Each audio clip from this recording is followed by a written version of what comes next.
If an earthquake strikes, which of these types of buildings do you think will be safer? 1. Steel structure. 2. Wood structure. 3. Concrete. 4. Brick. For most people, they might think that concrete buildings are more sturdy. But you would never guess what the actual result is.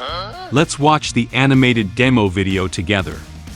During the 5.5 magnitude and 6.7 magnitude earthquakes, the first building collapsed first, followed by the second one. When the earthquake intensity reached level 8.5, all the buildings except the last one collapsed one after another.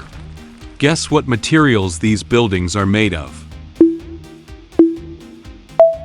Did you guess it right? The steel structure is the most sturdy among the 4 buildings.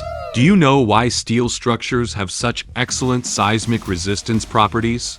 Steel structures have better ductility.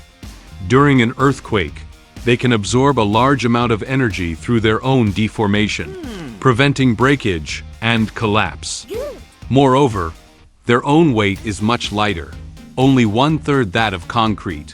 Do you know any other advantages of steel structures? Welcome to leave comments for discussion.